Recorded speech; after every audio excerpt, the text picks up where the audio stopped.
So என்ன பேசுகிறது, எதை பேசுகிறது, உள்ளே போனால் இதை பேசுவோம், அப்புறம் பார்த்தா இல்லை இதை பேசுவோம், அப்புறம் போனால் இதை பேசுவோம், அப்புறம் தான் தெரிஞ்சு எல்லாத்தையெல்லாம் பேசலாம் முடியாது, ஏதோ 4 விஷயம் பேசலாம் அவ்வளோதான். வந்தால் உள்ள ரஜினி சார் வந்து உட்காந்துருக்காரு. அடிக்கடி எப்போதாவது சந்திக்கிற போது பார்க்குற போது சொல்லுவார், நீங்கள் பேசுகிறதெல்லாம் நான் பார்த்துருக்கேன் கோபி, ரொம்ப நல்லா இருக்குது அப்படின்னு. அப்போல்லாம் ரொம்ப சந்தோஷமாக இருக்கும். ஆனால் அவர் பார்க்குறப்ப பேசுகிறதுங்கிறது பதட்டமாக இருக்குது. பிள்ளைகள்கிட்ட கதை சொல்கிறப்ப இதுதான் கதைன்னு ஆரம்பிக்க மாட்டோம். ஒரு கதையை ஆரம்பிப்போம். அதுக்கப்புறம் அந்த கதை எப்படி டெவலப் ஆகும்னா அந்த குழந்தை கேட்க கேட்க அதுலேருந்து ஒரு கதை வரும். ஒரு சுதந்திரமான மன உணர்வோடு ஒரு வீர காவியத்தை எழுதியிருப்பதெல்லாம் சாதாரண விஷயமே இருக்க முடியாது. 20 ஆண்டுகளாக என்னால் ஒரு நிகழ்ச்சியை நடத்த முடிவதற்கான ஒரே காரணம் அதுதான். சந்தேகம் வந்தால் யோசிக்கக்கூடாது, சம்மந்தப்பட்டவங்கள்ட்ட கூச்சம் இல்லாமல் கேட்டேன். அப்படித்தான் வரும். ஆனால் அவர்கள் சுதந்திரமான மனிதர்களாகவும் இருந்திருக்கிறார்கள் அப்படின்னு சொல்லி. கபிலர் வருகிறார், நீலனிடம் பேசுகிறார். பாரியை பற்றி பேசுகிற போது நீலன் சொல்லுகிற இடத்திலேயே வியந்து போகிறார். நீலனே இப்படி பேசுகிறானே, அப்போது பாரி எப்படி பேசுவான்?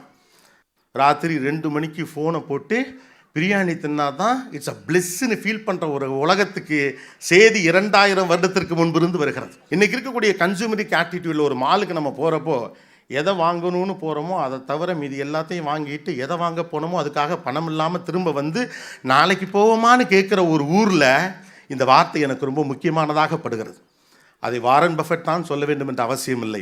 ஒரு வரலாற்று நூல் வழியாக சு வெங்கடேசனும் சொல்லுவார். வேள்பாரி பேரே ஒரு ஆக்சுவலாக இங்கே ஒரு வீடியோ காட்டினப்ப பொதுவாக திரைப்படங்களில் வந்து வர்றப்போ அந்த ஒரு வைப் அதை பார்க்கலாம்.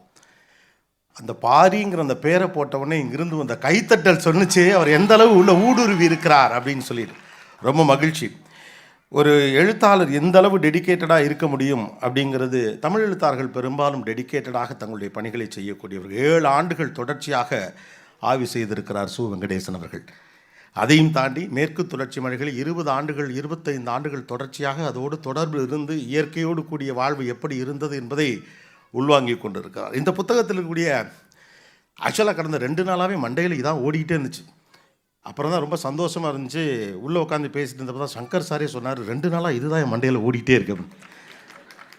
சங்கர் சாருக்கு ரொம்ப நாளாக இதான் என் மண்டையில் ஓடிக்கிட்டே இருக்கும். அதனால் ஸோ என்ன பேசுகிறது, எதை பேசுகிறது, உள்ளே போனால் இதை பேசுவோம், அப்புறம் பார்த்தா இல்லை இதை பேசுவோம், அப்புறம் போனால் இதை பேசுவோம், அப்புறம் தான் தெரிஞ்சு எல்லாத்தையெல்லாம் பேசலாம் முடியாது, ஏதோ 4 விஷயம் பேசலாம் அவ்வளோதான்.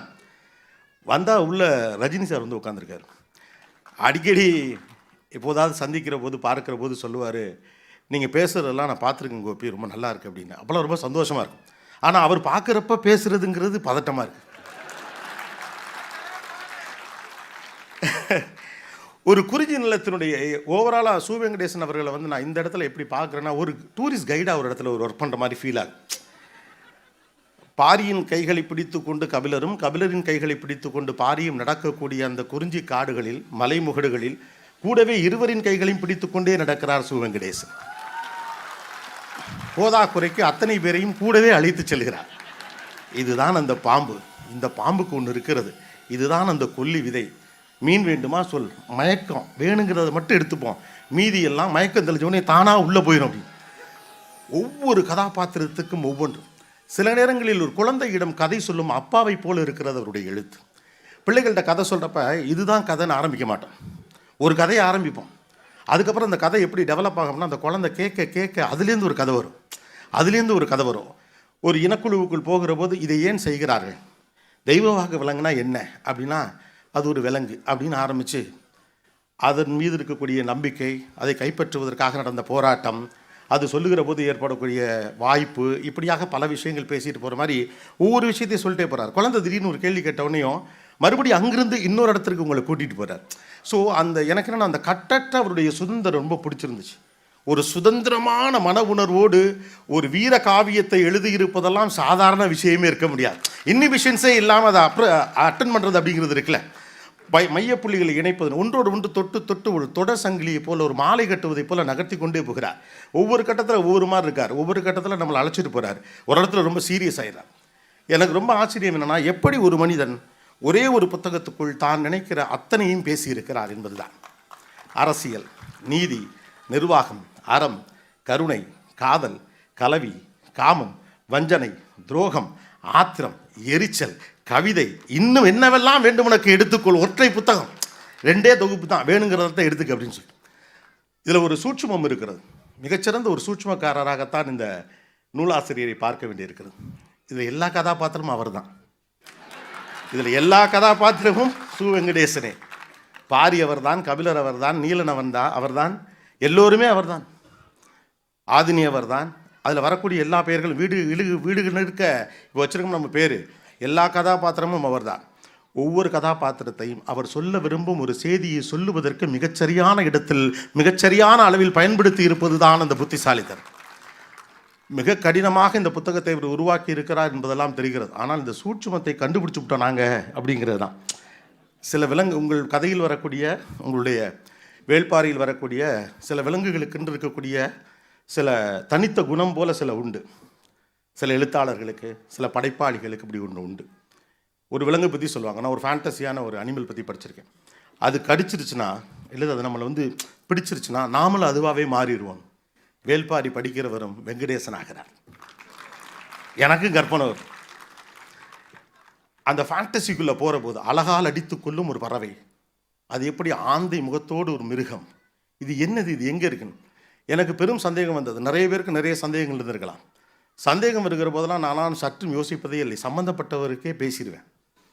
20 ஆண்டுகளாக என்னால் ஒரு நிகழ்ச்சியை நடத்த முடிவதற்கான ஒரே காரணம் அதுதான். சந்தேகம் வந்தால் யோசிக்கக்கூடாது, சம்மந்தப்பட்டவங்கள்ட்ட கூச்சம் இல்லாமல் கேட்டேன். நேற்று அவருக்கே ஃபோன் பண்ணிட்டேன். இதில் வரக்கூடிய கதாபாத்திரங்களில் எதெல்லாம் உண்மை, எதெல்லாம் கற்பனை எனக்கே புரியலை சார் அப்படின்னு சொன்னால் மிக அற்புதமாக இருக்கிறது. என்னென்னா, கற்பனை என்று நாம் நினைத்து கொண்டிருக்கக்கூடிய பல்வேறு கதாபாத்திரங்களுடைய உண்மைத்தன்மை. கதாபாத்திரம் என்று சொல்வது நான் மனிதர்களை பற்றி மட்டும் சொல்லலை. அதில் வரக்கூடிய பாம்பிலிருந்து தொடங்கி பறவையிலிருந்து, மிருகத்திலிருந்து, மரத்திலிருந்து, செடியிலிருந்து, கொடியிலிருந்து, கொப்பிலிருந்து, கொம்பிலிருந்து. கொப்புனா என்ன, கிளைனா என்ன, கொப்பு தான் கொம்பாச்சாரெலாம் விளக்கம் கொடுத்துட்டு போகிறார். அப்பப்போ போய் இது எல்லாவற்றுக்கும் ஆனால் சங்க இலக்கிய பாடல்கள் வழியாக அப்படி ஒன்று இருந்ததை இவர் நிறுவுகிறார்.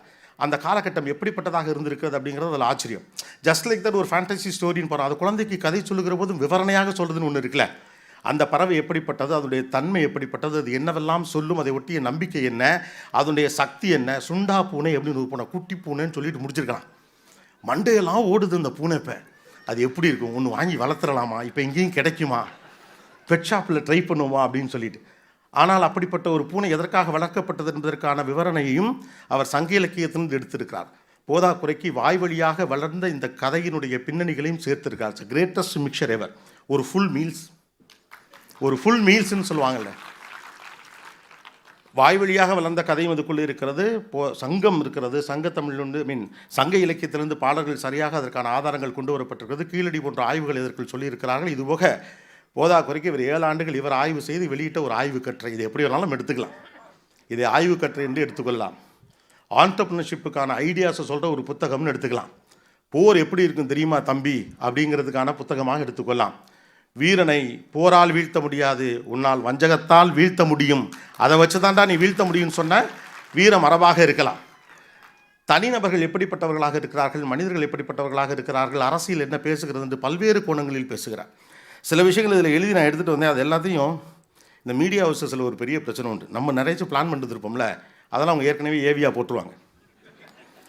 உட்காந்துக்கிட்டு எல்லா பேரையும் படித்து மனப்பாடம் பண்ணி, பரவாயில்ல மனப்பாடம் போனாலும் சொல்லிவிடுவோம் அப்படின்னு எழுதிட்டு வந்திருப்போம்ல, அதுக்காண்டியாவது நான் சொல்லணும்.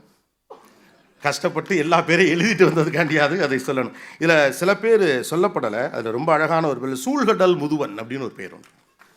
ஒரு பிஸ்னஸ் எம்பையர், சூழ்கடல் முதுவன், எல்லாம் வளைச்சு பிடிச்சி அடிக்கிற அப்படின்னா.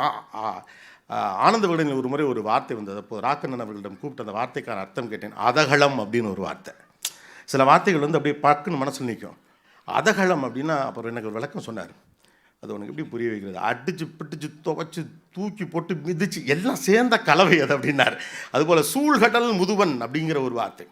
அதே போல் இருக்கக்கூடிய ஒரு வானியல் அறிவு பெற்றவருக்கு அவர் வைத்திருக்கக்கூடிய பேர் திசைவேலர் என்றொரு பெயர். வேள்பாரியின் தோழன் நீலன் உங்களுக்கு தெரியும். அப்புறம் வாரிக்கையன், தேக்கன், உதிரன், இரவாதன், காலம்பன், முடியன், நீலன் மனைவி மயிலா. இந்த பேர் தான் எனக்கு மிக பிடித்த ஒரு பேர். ஆதினியும் மயிலாவும் அவ்வளவு அழகாக பொருந்தும் பேராக இருக்கிறது. அதில் இன்னொரு நான் இந்த பாத்திர படைப்புகளில் எந்த இடத்துலையுமே கேரக்டரைசேஷனை ஏற்றவோ இறக்கவோ இல்லை. ஆண் எப்படி வீரமும் ஆளுமையும் அறிவும் கொண்டவனாக காட்டப்படுகிறானோ அதே போலத்தான் ஆதினியும் மயிலாவும் மற்றவர்களும் காட்டப்படுகிறார்கள். அவர்கள் சுதந்திரமானவர்களாக காட்டப்படுகிறார்கள். ஒரு தமிழ் பின்னணியிலிருந்து எழுதக்கூடிய, தமிழர் வாழ்வியலிலிருந்து எழுதக்கூடிய ஒருவருக்கு இயல்பாக அது அமைதல் ஒன்றும் ஆச்சரியம் கிடையாது. அப்படித்தான் வரும். ஆனால் அவர்கள் சுதந்திரமான மனிதர்களாகவும் இருந்திருக்கிறார்கள் அப்படின்னு சொல்லி கபிலர் வருகிறார், நீலனிடம் பேசுகிறார். பாரியை பற்றி பேசுகிற போது நீலன் சொல்லுகிற இடத்திலேயே வியந்து போகிறார். நீலனே இப்படி பேசுகிறானே, அப்போது பாரி எப்படி பேசுவான்? அடுத்து மயிலா பேசுகிற போதெல்லாம் மயங்கி போகிறது கதை. பாரியை சந்திக்கலாமா வேண்டாமா என்ற ஒரு சந்தேகமே வரக்கூடிய அளவுக்கு பாரி பற்றி பேசுகிறது. எனக்கு ஒரே சந்தோஷம் என்னென்னா, எப்போதுமே இந்த முதல் வரியோடு நம்முடைய வாழ்க்கை பல நேரங்களில் முடிந்து விடுகிறதோ அப்படின்னு தோணும். வாழ்க்கையில் பல சிக்கல் அப்படி தான், முதல் வரியோடு முடிந்து போகும். நமக்கு பாரி அப்படின்னா என்ன? வேள்பாரி. வேள்பாரிங்கிறத இப்போ தான் நம்ம தெரிஞ்சுக்கிறோம். முல்லைக்கு தேரின்தான் பாரி. இந்த ஒத்த வரியை 2 மார்க்குக்காக படித்த இடத்துல, இந்த ஒத்த வரியை 2 மார்க்குக்காக படித்த இடத்துல, அவன் கருணை மட்டும் கொண்டவன் அல்ல, அவன் ஒரு மாவீரன். இயற்கையின் மீது அன்பின் மீதும் அவ்வளவு கொண்டவன். மக்களின் சுதந்திரத்திற்காகவும் அவர்களுடைய மனதுக்காகவும் அவர்களுடைய நேர்மைக்காகவும் வாழ்ந்த ஒரு மாபெரும் மனிதன். அஞ்சா நெஞ்சன், ஒரு பெரிய போர் வீரன் அப்படிங்கிற எல்லாத்தையும் கொண்டு வந்து சேர்த்ததுன்னு இருக்குல்ல. ஆக்சுவலாக ஒரு சமூகம் வளர வளர அது அடுத்த கட்டத்தை நோக்கி நகரணும். முதல் வரியை தாண்டி நகரணும். நமக்கு அது பெரும் சிக்கல். உலகத்திலேயே அதிக மக்கள் தொகை கொண்ட நாடு எதுன்னு கேட்டால் பட்டு நம்ம இப்போ இந்தியான்னு சொல்லிடுவோம். இப்போ நம்ம ஃபஸ்ட் பிளேஸில் இருக்கிறதுனால அடுத்த இடம் அப்படின்னம்னா எல்லாருமே சொல்லிவிடுவோம் சீனா. ஏன்னா ஏற்கனவே ஃபஸ்ட்டில் இருந்தான். ஓகே, 3வது யாருன்னு கேட்டோம்னா 30 பேரில் 3 பேருக்கு தெரிஞ்சால் பெருசு. நம்ம அடுத்து தாண்டி போகவே மாட்டோம், ஏன்னா நமக்கு தேவையில்லை. 4வது அதுக்கு நமக்கு சம்மந்தமே இல்லைன்னு. ஆனால் ஒரு சமூகம் அடுத்த கட்டத்தை நோக்கி நகரன்னா முதல் கட்ட தகவலை தாண்டி போகணும். இந்த மாதிரியான புத்தகங்கள் அந்த மாதிரி அடுத்த கட்ட நகர்வை நோக்கி நகர்த்துவது தான் ரொம்ப முக்கியமாக இருக்கிறது. ஏற்கனவே பிரபலமாக இருக்கக்கூடிய வரலாறை தாண்டி சிலருடைய வரலாறை எடுத்து சொல்லுகிற போது ஏற்படுகிற நம்பிக்கையை இது விதைத்திருக்கிறது. பாரி என்பது பெயர் அல்ல, அது ஒரு நம்பிக்கை, அது ஒரு குறியீடு, அது ஒரு அடையாளம். அறத்தின் அடையாளம், அன்பின் அடையாளம், இயற்கை என்னும் கொடையை எப்படி பயன்படுத்த வேண்டும் என்ற ஒரு நெறிக்கான ஒரு அடையாளம். அதே போல் ஒரு படத்தில் பஞ்ச் டயலாக் வைக்கிறதுலாம் உண்டு. புத்தகம் முழுக்க பஞ்ச் டயலாக்ஸ்னு சொல்ல முடியாததை பஞ்ச் வரிகளாக வைத்து கொண்டிருப்பது. அதான் நான் சொன்னேன், இந்த புத்தகத்தை அவர் வெவ்வேறு விஷயங்கள் அணுகியிருக்கார். குழந்தைக்கு கதை சொல்லுவது போல தான் அது எனக்கு இருக்குது. அவருக்கு திடீர்னு ஒரு விஷயத்தை சொல்கிறதுக்கு ஒரு ஆள் தேவைப்பட்டால் அதுக்கு ஒரு கேரக்டர் அங்கே வந்துடுறார். அந்த கேரக்டர் அதை பேசும். அந்த கேரக்டருக்கு அதுக்கான டைனமிக்ஸையும் அவர் பில்ட் பண்ணிடுறார். எதையொன்றையும் தேவையாக மாற்றுவது தான் வணிகம். எதில் எழுதியிருக்குது? வரலாறு பேசுகிற ஒரு புத்தகத்துக்குள்ளே இருக்கிற வார்த்தை, எதையொன்றையும் தேவையாக மாற்றுவது தான் வணிகம். ராத்திரி 2 மணிக்கு ஃபோனை போட்டு பிரியாணி தின்னா தான் இட்ஸ் அ பிளெஸ்ன்னு ஃபீல் பண்ணுற ஒரு உலகத்துக்கு செய்தி 2000 வருடத்திற்கு முன்பிருந்து வருகிறது. The most contemporary. ஒரு எழுத்து ரெலவெண்ட்டாக இருக்கணும், காலத்தை கடந்து அந்த காலத்தோடு அது தொடர்பு படுத்தணும். சமகால மனிதர்களின் உளவியலையும் அதன் சிக்கலையும் அவர்களுடைய வணிகத்தையும் அவருடைய வாழ்க்கையும் அவருடைய அரசியலையும் அது தொடர்பு படுத்த வேண்டும். புத்தகம் முழுக்க அப்படியான கருத்துக்கள் தான் விரவி கிடக்கிறது. அதைத்தான் இந்த புத்தகத்துடைய சூட்சமமாக நான் பார்க்கிறேன். ஒரு மேலாண்மை புத்தகம் என்று கணக்கில் எடுத்துக்கிட்டோம்னா இது ஒரு மேலாண்மை புத்தகம். அரசியல் புத்தகம் எடுத்துக்கிட்டால் அரசியல் புத்தகம். எல்லாத்தையும் தாண்டி இது சு வெங்கடேசனின் புத்தகம். எல்லாரும் சு வெங்கடேசனாக இருப்பதால். ஸோ இதில் இருக்கக்கூடிய முக்கியமான இந்த இது எனக்கு ரொம்ப பிடிச்சிருந்துச்சு. இன்றைக்கி இருக்கக்கூடிய கன்சூமரிக் ஆட்டிடியூடில் ஒரு மாலுக்கு நம்ம போகிறப்போ எதை வாங்கணும்னு போகிறோமோ அதை தவிர மீதி எல்லாத்தையும் வாங்கிட்டு எதை வாங்க போனோமோ அதுக்காக பணம் இல்லாமல் திரும்ப வந்து நாளைக்கு போவோமான்னு கேட்குற ஒரு ஊரில் இந்த வார்த்தை எனக்கு ரொம்ப முக்கியமானதாக படுகிறது. அதை வாரன் பஃபெட் தான் சொல்ல வேண்டும் என்ற அவசியம் இல்லை. ஒரு வரலாற்று நூல் வழியாக சு வெங்கடேசனும் சொல்லுவார். தேவையே இல்லாத பொருட்கள் எல்லாத்தையும் வாங்கி வாங்கி குவித்து, இந்த வார்த்தை வந்த பிறகு தான் கவனிச்ச தெரிஞ்சு எல்லாத்தையுமே முக்கியமானதாகவே மாற்றி வைத்திருக்கிறோம். லக்ஸுரின்னு ஒன்று இப்போ இல்லவே இல்லை. எனக்கு இது வேணுமா வேணாமாங்கிறத பற்றி நான் முடிவே பண்ணலை. இது உனக்கு வேணும், இல்லைன்னா அது உனக்கு கௌரவ குறைச்ச, இல்லைன்னா உன்னை ஒருத்தனை மதிக்க மாட்டான், இல்லைன்னா உன் வாழ்க்கை நிறைவடையாது.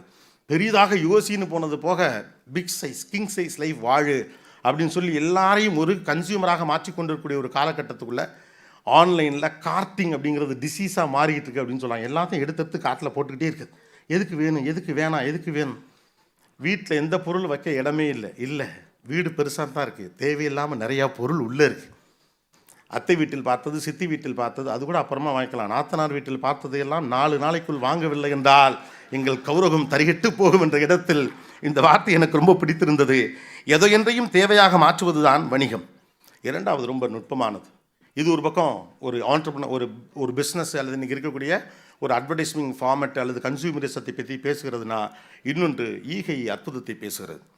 அவர் வள்ளல் தன்மை கொண்ட மனிதர். ஓகே, பாரியும் வள்ளல் தன்மையும் ஒன்றோடு ஒன்று இணைந்தது, முல்லைக்கு தேரிந்தான் பாரி அப்படின்னு சொல்லிட்டு போகணும்.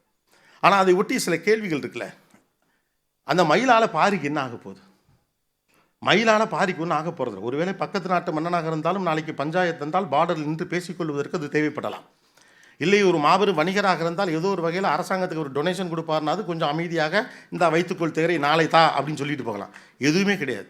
பாரி யாரென்றே அந்த மயிலுக்கு தெரிந்திருக்க வாய்ப்பில்லை. அந்த மயில் யாரென்றும் பாரிக்கு தெரிந்திருக்க வாய்ப்பில்லை. 2000 வருடங்களுக்கு பிறகு அவரை பற்றி மேடையிலே கோபிநாத் பேசும்போது இதை குறிப்பிடுவான் என்று ஒரு நாளும் பாரிக்கும் மயிலுக்கும் தெரிந்திருக்காது. சு வெங்கடேசனுக்கே தெரிந்திருக்காது இல்லையா? அதைத்தான் அங்கே அழகாக அவர் சொல்கிறார். வள்ளல் தன்மை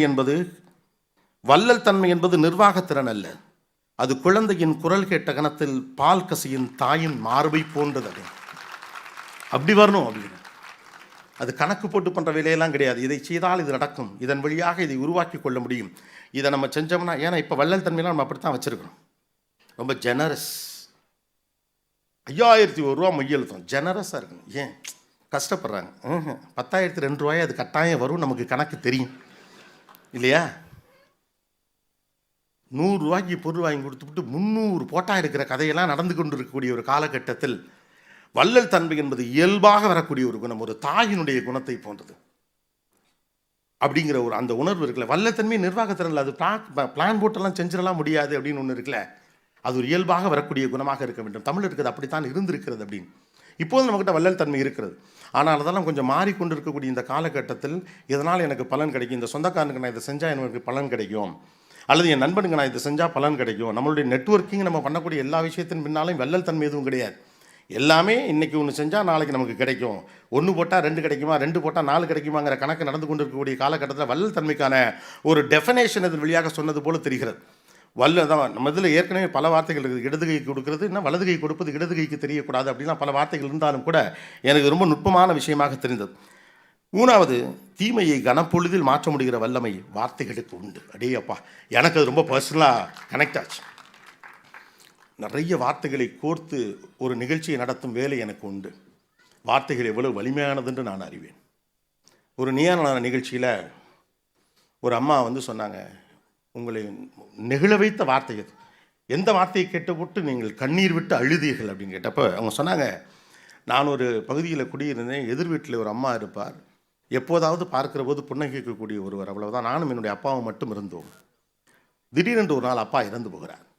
அந்த பொண்ணுக்கு என்ன செய்யறதுன்னு தெரில. அப்படியே உட்காந்துருக்காங்க. அப்பா இறந்துட்டார். என்ன செய்கிறது, யாரை அணுகிறது ஒன்றுமே தெரியல. ஏதோ ஒன்று தெரியுது, பிரச்சனை இருக்குன்னு தெரிஞ்சு எதிர்த்த வீட்டிலேருந்து அந்த அம்மா வராங்க. அது வரைக்கும் 2 பேர் பேசிக்கிட்டு கிடையாது, முகமன் மட்டும் தான் சும்மா பார்ப்பாங்க. அவ்வளோ அவங்கள பார்த்தோன்னே இவங்க கட்டி பிடிச்சி அழறாங்க. எனக்கு என்ன செய்யணுன்னே தெரியலன்னு சொன்னப்போ அந்த அம்மா சொன்னாங்களாம், கவலைப்படாத நான் பார்த்துக்கிறேன் அப்படின்னு. அவ்வளோதான், ஒத்த வார்த்தை. கவலைப்படாத நான் பார்த்துக்கிறேங்கிற அந்த ஒத்த வார்த்தையை 10 ஆண்டுகளுக்கு பிறகு ஒரு நிகழ்ச்சியில் சொல்லுகிறார். Word as a character, word as an emotion. பல உறவுகள் பிரிந்தது வார்த்தைகளில் தான், பல மன்னிப்புகள் நடந்தது வார்த்தைகளில் தான். மிகப்பெரிய விளக்கங்கள் கொடுத்த பிறகுலாம் நடந்த மன்னிப்பை விட தெரியாமல் செஞ்சிட்டேன் சார் சொன்ன ஒத்த வார்த்தைக்காக மன்னிச்சவன் தான் கோடி பேர். தெரியாமல் செஞ்சிட்டேன்னு சொல்கிறவனை என்னடா பண்ணுறது, தெரியாமல் செஞ்சிட்டேங்கிறதுக்கு அவ்வளோ பெரிய பெரிய இருக்குது. என்னை மன்னிச்சிருங்கன்னு சொல்கிறதுக்கு அவ்வளோ பெரிய வார்த்தை இருக்குது. வார்த்தைகளுக்கு வலிமை உண்டு, அதுவும் தமிழினுடைய வார்த்தைகளுக்கு கேரக்டரே உண்டு. கோபங்கிற வார்த்தையை நீங்கள் சாந்தமாக சொல்லவே முடியாது. ஆத்திரம் வருது அப்படின்னு தான் சொல்ல முடியும். கத்தாரா அப்படிங்கிறது கத்தி தான் சொல்லுவாங்க. கவனிச்சிருக்கீங்களா இல்லையா? அமைதியாரு சொல்லிலே அமைதியாயிருவோம்.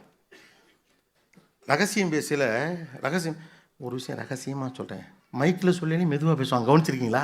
Word as a character. ஒரு தீமையை மாற்றக்கூடிய, கனப்பொழுதில் மாற்றக்கூடிய வல்லமை வார்த்தைகளுக்கு உண்டு. ஒரு ஆட்டோக்கார அண்ணன் வராரு, நம்ம 2 வீலரில் ஒருத்தர் போகிறோம், படக்குன்னு மோதுறோம். சண்டை வரப்போ முதல்ல 2 பேருமே சொல்லுவோம், ஓ மேலே தான் தப்புன்னு. இது நமக்கு பழக்கம். இறங்கணுன்னே நீ தான் தப்பு பண்ணேன்னு சொல்லிட்டா நான் தப்பு பண்ணலன்னு அர்த்தம். ஆனால் அந்த கோபத்தில் நீங்கள் இறங்குறப்ப டக்குன்னு அந்த 2 வீலரில் வர தம்பி அண்ணே சாரினேன்னு ஒத்த வார்த்தை சொன்னால் சரி போப்பா அப்படின்னு முடிஞ்சு போச்சு. ஒரே வார்த்தை தான். அவர் யாருன்னு எனக்கு தெரியாது, நான் இறங்கையில் ஒரு 2 அடி அடிக்கணும்னு நினச்சி கூட இறங்கியிருப்பார். அவர் ஒத்த வார்த்தை தான். 10 ஆண்டுகளாக விரோதம், 15 ஆண்டுகளாக பேச்சுவார்த்தை இல்லை. ஏதோ ஒரு கல்யாண வீட்டில் புது நிகழ்ச்சியில் 2 குடும்பமும் சந்திக்கிறது. நீ சத்தா நான் வரமாட்டேன், நான் சத்தா நீ வரக்கூடாதுன்னு சொல்லக்கூடிய ஒரு வாழ்க்கை முறைக்குள் சண்டைக்குள் இருந்த குடும்பம். 2 பேருக்கு நேருக்கு சந்திச்சு விட்டாங்க. என்ன பண்ணுறதுன்னு தெரியல. இந்த பக்கத்தில் இருக்கவர் அவர் எப்படி எதிர்கொள்றதுன்னு தெரியாமல் நல்லா இருக்கியான்னு ஒரு வார்த்தை கேட்டுவிட்டார். அவ்வளோதான். கட் பண்ணோம்னா பந்தியில் 2 பேரும் கறிச்சோறு சாப்பிட்டுக்கிட்டு இருக்காங்க. ஆமாம், 15 வருஷத்துக்கு முன்னால் நம்ம எதுக்குடா சண்டை போட்டோம்? சண்டை எதுக்கு போட்டோம்னே தெரியல. ஒத்த வார்த்தை பேசி முடிச்சுட்டு போயிடுச்சு. நல்லா இருக்கியாங்கிற ஒரு வார்த்தை நிச்சயமாக மாற்றும். தீமையை கனப்பொழுதில் மாற்ற முடிகிற வல்லமை வார்த்தைகளுக்கு உண்டு அப்படிங்கிற அந்த பஞ்ச் டயலாக் அப்படின்னு தான் நான் சொல்லுவேன். அது எனக்கு ரொம்ப பிடிச்சிருந்தது. அதே போல் மண் என்பது போரால் கிடைக்கும், மனம் என்பது உயிரால் தான். உங்கள் அதிகாரத்தின் வழியாக நீங்கள் ஒன்றை எக்ஸிக்யூட் பண்ணிட முடியும். ஆனால் மக்களின் மனதை வெல்வது தான் உலகத்தின் ஆகப்பெரிய அதிகாரம். ஒரு போருக்கான, ஒரு அரசியலுக்கான, ஒரு நீதிக்கான, ஒரு அறத்துக்கான ஒரு கூற்றை சொல்லுதல் ஒன்று இருக்குல்ல. மண் என்பது போரால் கிடைக்கும், மனம் என்பது உயிரால் தான். மனிதனுடைய மனத்தை வெல்லுவது தான் அது கம்பெனியாக இருந்தாலும் சரி, மீடியாவாக இருந்தாலும் சரி, அரசியலாக இருந்தாலும் சரி, எதுவாக இருந்தாலும் சரி தான். நீங்கள் ஃபோர்ஸ் பண்ணி ஒருத்தர் வேலையை வாங்கிடலாம். ஆனால் இன்வால்மெண்ட் உங்களால் ஒரு நாள் வாங்கிடவே முடியாது. உங்கள் கையில் அதிகாரம் இருக்கிற காரணத்தினால் இதை செய் நீ என்று உத்தரவிட்டு விடலாம். அந்த வேலையும் கூட நடந்து விடலாம். ஆனால் அது முழு மனதோடு நடந்ததா என்ற ஒரு மிகப்பெரிய கேள்வி இருக்கிறது. இப்படி வழிநடுக போய்கொண்டே இருக்கிறது. ஒவ்வொரு கட்டத்திலும் ஒவ்வொன்றை சொல்லிக்கொண்டே இருக்கிறார். இப்போ 4 டைமென்ஷன்லாம் எடுத்ததுக்கான காரணம், ஒன்று போரை பேசுகிறது, இன்னொன்று வாழ்வியலை பேசுகிறது, இன்னொன்று வணிகத்தை பற்றி பேசுகிறது, இன்னொன்று சமகாலத்தை பற்றி பேசுகிறது. எல்லாமே ரெலவெண்ட்டாக இருக்குது. அதனால தான் நான் சொன்னேன், இவர் பாரியின் கையையும் கபிலரின் கையையும் பிடித்து கொண்டு கூடவே நம்மையும் அழைத்து கொண்டே போகிறார். பின்னால் போகிற ஒவ்வொருவரும் அதுக்குள்ளே போகிறோம். காடு மலையெல்லாம் ஏறி இறங்குகிறார் சு. வெங்கடேசன். கூடவே நம்மையும் அழைத்து கொண்டு போகிறார்.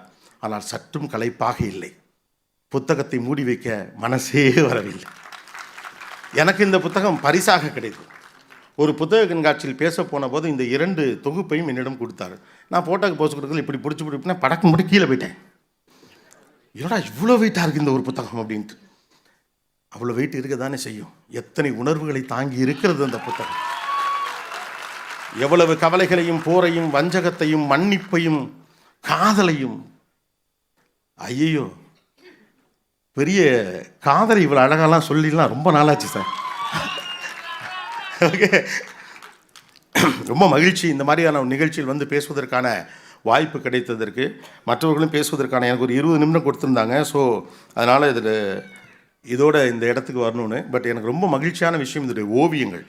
ஐயா மணியன் செல்வம் அவர்களுக்கு உண்மையிலேயே, ஏன்னா இனிமே என்ன வேணாலும் வரட்டும், ஏஐ வரட்டும், இதெல்லாம் வரட்டும், இந்த ஸ்ட்ரோக்கை யாராலையும் கொண்டு வர முடியுமான்னு எனக்கு தெரியல. கண் முன்னால் வந்து நிற்கிறாள் ஆதினி. ஒவ்வொருத்தரும் கண் முன்னால் வராங்க. பாரு அந்த லுக் அண்ட் ஃபீல் பாருங்க.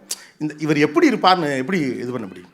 இது எல்லாவற்றையும் விட ஒன்று என்னென்னா, தான் உணர்ந்த ஒன்றை, தான் நேசிக்கிற ஒன்றை, தான் நம்புகிற ஒன்றை, தான் பார்த்த ஒன்றை, தன்னுடைய கற்பனையெல்லாம் தாண்டிய ஒன்றை, தன்னுடைய கட்டற்ற சுதந்திரமான கற்பனையால் கிடைத்த உணர்வையும் தகிப்பையும், அந்த வாந்த தன்னுடைய வாசகனுக்கு கொண்டு போய் சேர்ப்பது என்பது ஒரு எழுத்தானக்கு எளிதான விஷயம் அல்ல. அது மிக இயல்பாக வாய்த்திருக்கிறது சு. வெங்கடேசன் அவர்களுக்கு. வாழ்த்துக்கள் சார். பாரியின் வாசகர்களுக்கு நன்றியும் வாழ்த்துக்களும். நன்றி.